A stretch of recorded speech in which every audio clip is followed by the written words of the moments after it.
Hi, I'm Steve Cantrell, and I'm a results leader. You're listening to ResultsLeader.fm. Being a thought leader is easy. Getting results is hard. This show is for the results leader who lives and dies by their results. Here is your host and Chief Results Leader, Jonathan Rivera. Yes, y'all. It's time once again for another Results Leader FM. So glad to have you back, and I'm going to reward you, but only if you're a serious business owner. If you want to increase your top line revenues, reduce your operating costs, and maximize bottom line profits, today's guest is going to help you with all of that. Today I have Mr. Steve Cantrell on the line. Let's jump in. Steve, so good to have you here, brother. You ready to dive into this? Absolutely, from the deep end. All right, so let's start with a quick win for our listeners. What book or books have you given most as a gift? Well, that's kind of self-serving. I wrote a book, and it's a free ebook on my website. It's called 10K in 45 Minutes. And what it does is it outlines how a business can make an additional $10,000 and a minimum of $10,000 in additional revenue without spending a dime on advertising or marketing. Excellent. So I give that out to all my customers, and it's free on my website. Well, what's the address since you're talking about it? It's www. I sound like something. www.strategicsolutions.az.com. There you go. And we will have links in the show notes as always. So let's jump into story time, man. I want you to think back and tell us a story of how an apparent failure set you up for later success. Well, the apparent failure, which me, was divorce. When my first wife and I separated, aside from hitting rock bottom, like most everybody does, this forced me out of my hometown comfort zone and took me to Southern California she went home close to her parents, and I moved down to be closer to my son. Dropped me into the Southern California business world and all the opportunities that were down there that I wouldn't have had in my hometown of Coeur d'Alene, Idaho. Brought me into McDonnell Douglas Space Systems, Hughes Aircraft, allowed me to open up my first consulting business, which led me to my first Saudi contract in 1993. On a side note of that, if somebody would have told me I'm going 10,000 miles to find a wife, I would have told them they were nuts. However, 25 years later, we are still together. And I guess there's some truth to it. If she can put up with me in Saudi Arabia, she can put up with me anywhere. What would you say is the biggest lesson you learned from that experience, Steve? It's the old story of the cat and the bird singing in the wintertime. I don't want to go there. That's a different story. I don't know if it's ready for mixed company or not.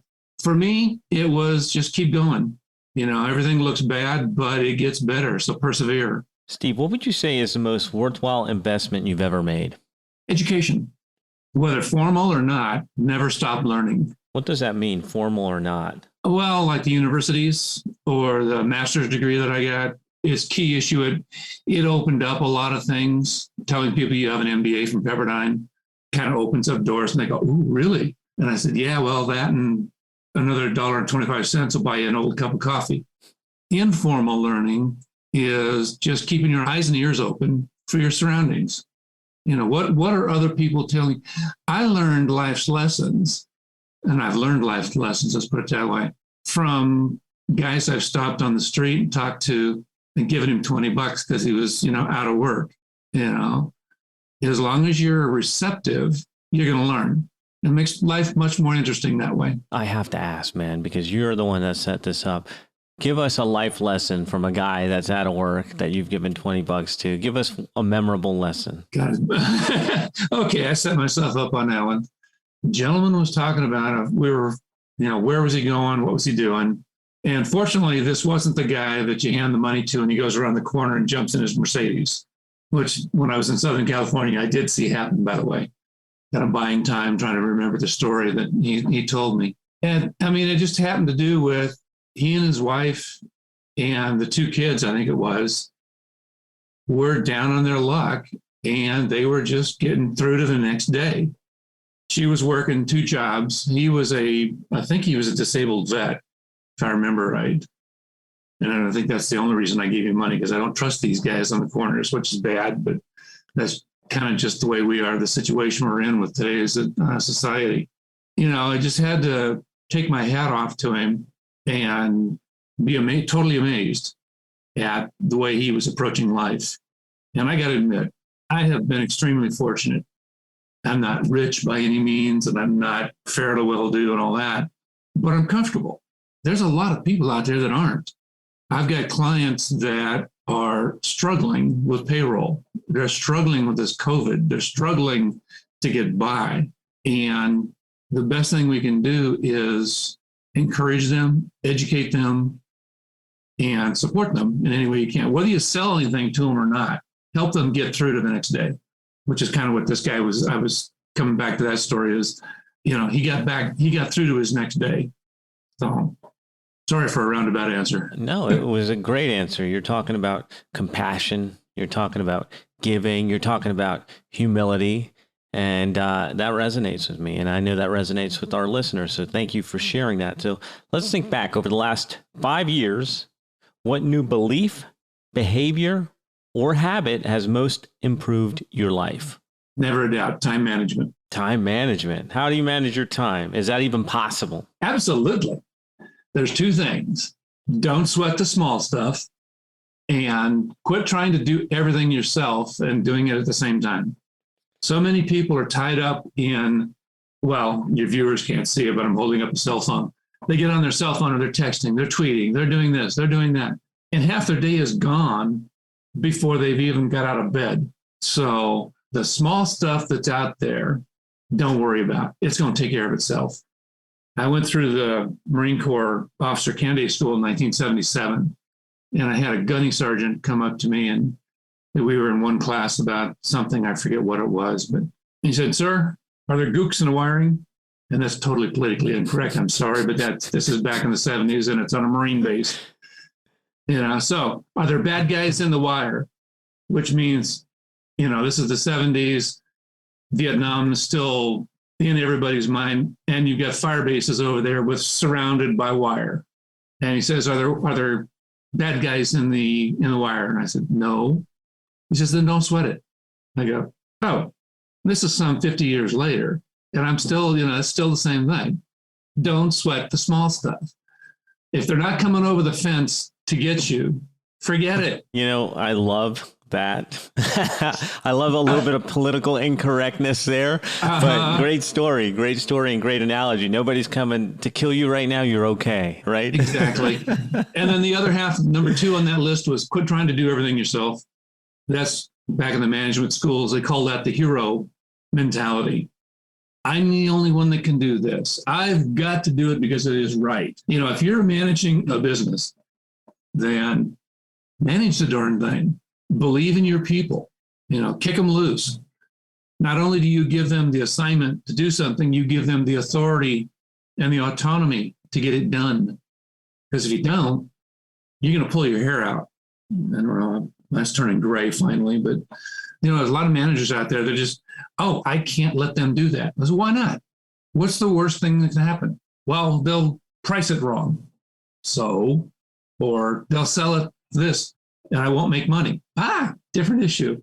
Then you're not training them before you send them out on, so we can go through that for the managers, but kick them loose with what needs to be done and then get out of their way and let them do it.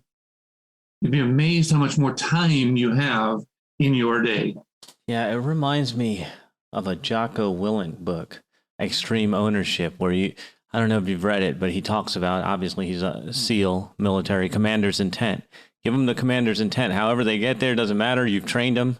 Let them figure it out. That's absolutely right. Whether it's on a mission or whether it's in day-to-day life, your job as a manager, your job as a CEO is to make sure you've got qualified people underneath you. Either train them or buy them, but put them in place. And then get out of their way. That's the hard part. So what are some bad recommendations you hear in your area of expertise? First one that jumps to mind when I saw that question was SEO, search engine optimization. Got to have it now. Everybody's got to have this. The problem is that it gets back to throwing money at a problem or a challenge. For the last however many years or decades, I've always led with, I don't throw money at problems to solve them. You solve the problems other ways. If you throw money in SEO and you just throw it out there and you've got to have it now, okay, it goes into place. Oh, by the way, is there any tracking involved? Is there any accountability? Most of it's fluff and no results. If it's not done right, you're just going to go, well, that didn't work. And the second one along that line is advertising dollars guarantee increased revenues and sales. Well, no. Refer back to the SEO I just said. There's no tracking. There's no accountability. Most of it's fluff. Most businesses really don't know what they're selling. They don't have a market dominating position. They don't have a picture in their own mind of what they've got that can crush the competition. People say, well, I sell air conditioners. I sell this. I said, no, you allow people to have a cool environment in which to live and prosper. You're not selling them anything. You're giving them a service, and they're paying you for, a proper amount, a fair exchange, if you will. So you said, I want to play a game here. You said you don't like that idea of throwing money at problems to solve them. And I had somebody on the show not too long ago that said, which is interesting, if you can write a check, you don't actually have a problem. So what would you say to that guy? Well, for one, what's he writing a check for? He can write me a check anytime. I'll take it. Whether or not he gets any results out of it is another matter. That's buy your way to happiness, if you will. So to some logic, that's true, but I don't think the guy is coming from the point of not knowing what the challenge is and what the solution is. He's already done the work to figure that out before he writes a check. If not, can I come buy his business? Okay, I hear you. Smart money versus dumb money. That's what I'm hearing you say. Exactly. Okay, all right. Fair enough. I'm with you. We interrupt your regularly scheduled program for a public service announcement. We're going to get right back into this show, but I wanted to ask you a question. If you have been listening to the show for any amount of time and you've picked up even one single tip, then I need your help. Get the word out. Tell people about resultsleader.fm. Share it on social media. Share it on your email. Share it anywhere. Hashtag resultsleaderfm. Now let's jump back into the interview. So let's talk about results, Steve. Why do results matter? Results go back to accountability. If there's no accountability, there's no stepping forward. There's no getting out of the hole you're in. There's no making life better, for lack of a better term. You can have results after you, and only after you set goals. So people come up and say, well, I want to make $1 million, or I want to earn $1 million in my business. And I said, okay, what are you going to do to earn $883,000 a week? He goes, what? Well, if you cut it down $1 million by 52 weeks, that's that amount of money. Well, God, I hadn't thought of that. Why not? You've got to be able to compartmentalize. You've got to be able to identify. You got to be able to get and move forward with a goal in order to hit that results.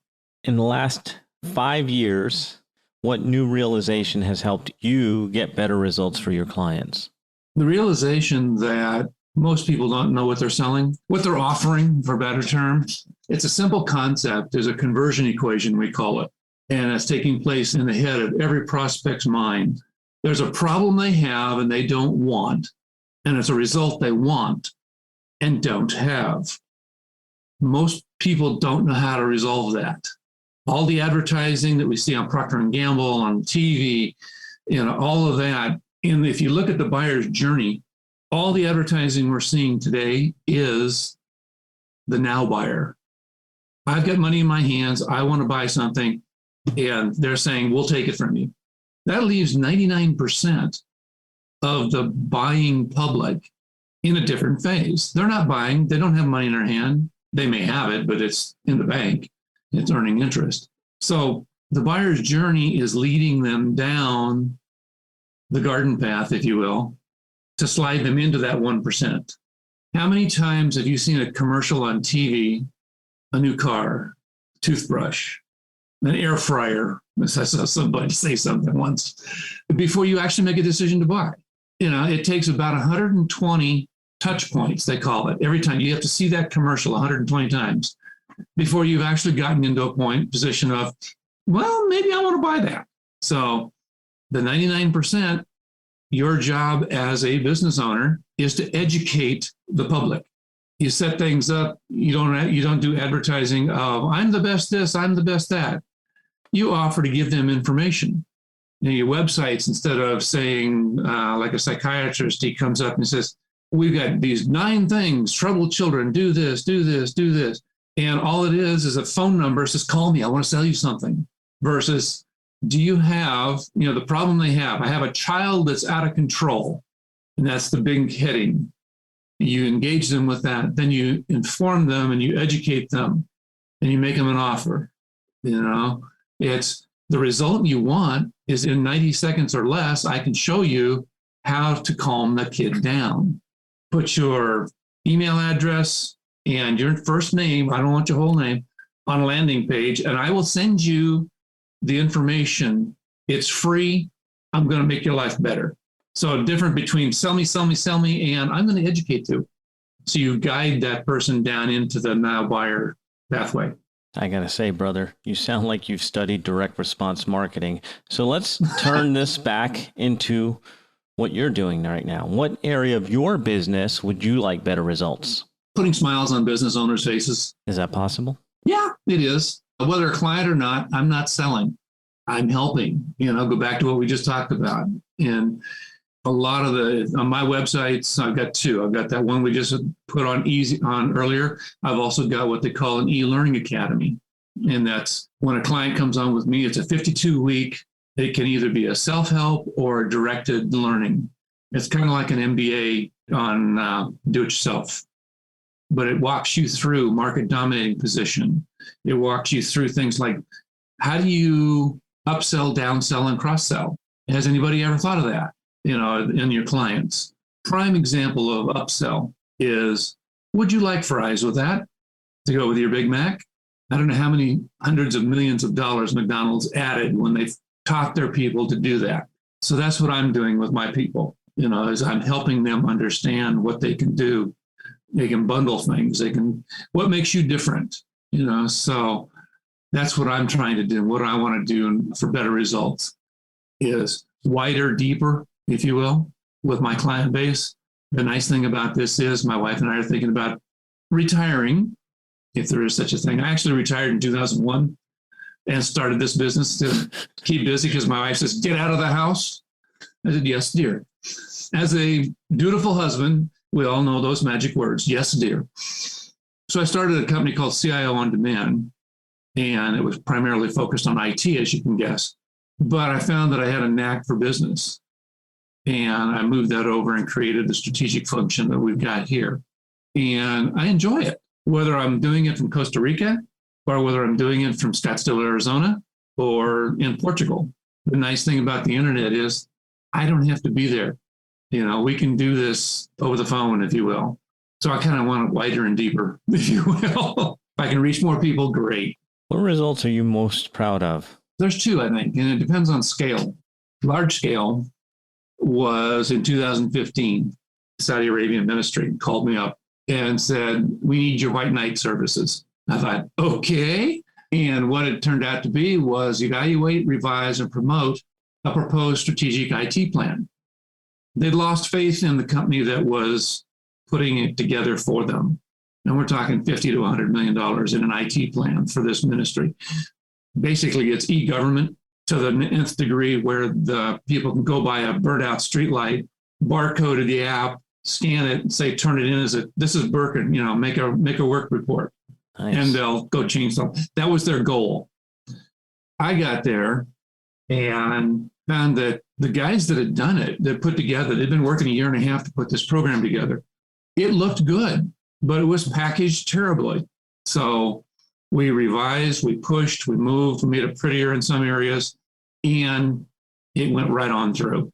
And the government was happy. The vendor was happy. I was happy. I got paid. And all the wants were satisfied. On a smaller scale, I love helping the small businessmen. Anywhere from $500,000 to $5 million. I've got some clients that are more than that, but anywhere in that arena, if you're having a challenge, I love getting you over that challenge. There's so many times, as everywhere you turn around, everybody's talking about pivoting. COVID's been hell. Pivot, pivot, pivot. I hate pivot. It doesn't mean anything. Marines have got a motto: adapt, improvise, and overcome. And with that, I'd say adapt to your environment and situation. Don't fight it. Remember the conversion equation we talked about. There's a problem they have, they don't want. There's a result they want, they don't have. Improvise. Find new and innovative ways to overcome. And the bottom line is persevere. Never give up. So, any parting thoughts you want to share with the results leaders who are tuning into us right now? Yeah, there is no such thing as a dumb question. Come on. I'm serious. That sounds old school, but if there's a question, don't be ashamed to ask. And make sure your subordinates know the same thing. Now, if they ask the same question 3 times in a row and they expect a different answer, gently remind them of the definition of stupidity. Asking the same thing, expecting a different result, or doing the same thing over and over again. So when our listeners want to get more from you, Steve, where can they go? www.strategicsolutions.az, and that's all one word, .com. And if they want to take a look at the e-learning academy that I've got, it's the same name, www.strategicsolutions.az.info, I-N-F-O. So .com and .info. And there's a free book on the .com side for you guys. So, Steve, thank you for hanging out with us. We will be sure to share links to both sites in the show notes, as well as to your LinkedIn, where you and I met. Thank you, results leaders, for tuning in. That is a wrap for another edition of resultsleader.fm. If you are out there getting results for your clients and you want to be featured on the show, go to resultsleader.fm now and apply to be on the show. And if you love what you're hearing, share the show, give us a rating and review, do anything to help us get the message out there. Thought leadership is easy, but results leadership is hard. We'll catch you on the next one.